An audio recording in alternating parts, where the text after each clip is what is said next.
சற்று முன் அடியோடு மாறிய தென்சென்னை நிலவரம். முன்னணியில் புதிய திருப்பம். மாற்றத்தை எதிர்நோக்கி காத்திருக்கும் தென்சென்னை தொகுதி மக்கள்.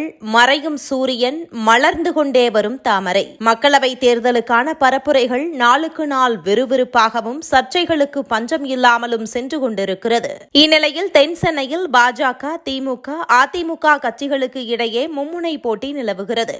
ஒவ்வொரு கட்சிகளும் பரப்புரையில் ஈடுபடும் போது பரஸ்பர குற்றச்சாட்டுகளை முன்வைத்து வருகின்றனர். தென்சென்னை தொகுதி எம்பியான திமுகவின் தமிழச்சி தங்கபாண்டியன் அந்த தொகுதி மக்களுக்கு தேவையான எந்த அடிப்படை கோரிக்கைகளையும் நிறைவேற்றாத காரணத்தால் அந்த தொகுதிக்கு பரப்புரை செய்ய சென்றபோது அவரை உள்ளே விடாமல் அந்த பகுதி மக்கள் துரத்தி அடித்தனர். மேலும் அந்த தொகுதி மக்களுக்காக பணிபுரியாமல் போட்டோ ஷூட் எடுப்பது, தன்னை அலங்கரித்துக் கொண்டதுதான் தமிழச்சி தங்கபாண்டியனின் அன்றாட வேலையாகவே இருந்தது. இதேபோன்று அதிமுக வேட்பாளர் ஜெயவர்தன் இந்த தொகுதியில் போட்டியிடுகிறார். ஏற்கனவே தாங்கள் என்ன செய்கிறோம் என்று தெரியாமல் பாஜகவை தேவையில்லாமல் முறித்துக் கொண்டு வந்ததால் கூடாரம் காலியாக உள்ளது போன்று ஒன்றுக்கும் உதவாத தேமுதிகவோடு கூட்டணி வைத்து திண்டாடி வருகிறது. தொகுதி மக்களுக்கு பரிச்சயம் இல்லாத ஜெயவர்தன் நிச்சயம் டெபாசிட் இழப்பது உறுதி என்றும் அரசியல் விமர்சகர்கள் தெரிவிக்கின்றனர். எனவே தென்சென்னை தொகுதியில் மும்முனை போட்டி என்பதை விட திமுக, பாஜக இடையேதான் போட்டி என்ற அளவிலேயே இருக்கிறது. இதனிடையே ஜெயவர்தனுக்கு ஆதரவு தெரிவித்து நடிகை கௌதமி பரப்புரையில் ஈடுபட்டார். அப்போது குடியரசுத் தலைவருக்கு அடுத்தபடியாக உள்ள ஆளுநர் பதவியை தமிழிசை ஏன் ராஜினாமா செய்துவிட்டு வேட்பாளராக களம் இறங்க வேண்டும்? இது அவருக்கு தேவைதானா என தமிழிசை சவுந்தரராஜன் குறித்து பல விமர்சனங்களை முன்வைத்து பேசினார்.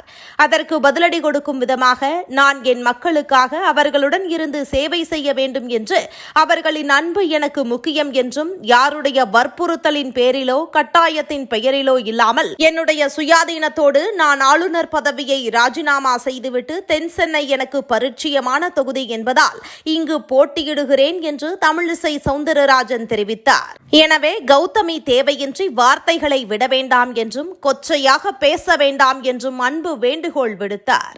தொடர்ந்து சூறாவளி பரப்புரையில் ஈடுபட்டு வரும் பாஜக வேட்பாளர் தமிழிசை சவுந்தரராஜன் தொகுதி முழுவதும் தாமரை சின்னத்திற்கு வாக்கு கேட்டு வருகிறார். மத்திய அரசு மூலம்தான் வந்தே பாரத் ரயில் கொண்டு வரப்பட்டது. தமிழகம் முழுக்க மத்திய அரசு திட்டம் சென்று கொண்டுதான் இருக்கிறது. இதில் தென்சென்னைக்கு மட்டும் எந்த திட்டமும் நிறைவேறவில்லை என்றால் திறமையற்ற பாராளுமன்ற உறுப்பினர் இங்கு செயல்பட்டு வந்திருக்கிறார் என்பதை காட்டுவதாக தமிழிசை தெரிவித்தார். அவர்களால் மத்திய அரசிடம் எந்த திட்டத்தையும் கேட்டு கொண்டு வர முடியவில்லை. எதற்கெடுத்தாலும் மத்திய அரசுக்கு கடிதம் எழுதி கொடுத்துக்கிட்டு தான் இருப்போம் என்ற நிலையில்தான் இருப்பதாக தமிழிசை தடாலடி பதிலளித்து பரப்புரை செய்து வருகிறார்.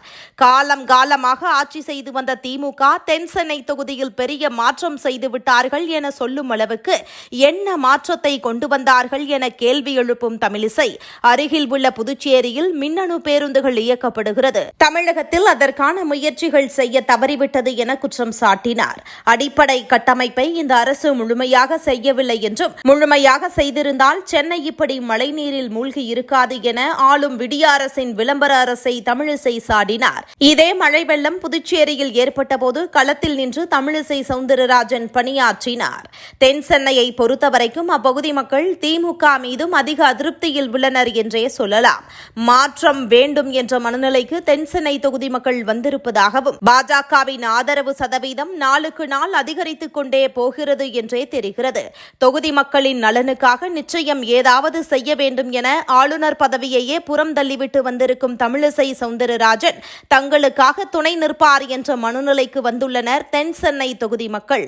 எனவே தென்சென்னையில் திமுக சதவீதம் படிப்படியாக குறைந்து வரும் நிலையில் பாஜக மக்கள் மனதில் இடம் பிடித்து வருகிறது. எனவே நிச்சயம் தாமரை மலர்ந்தே தீரும் என்பதில் மாற்று கருத்து இல்லை.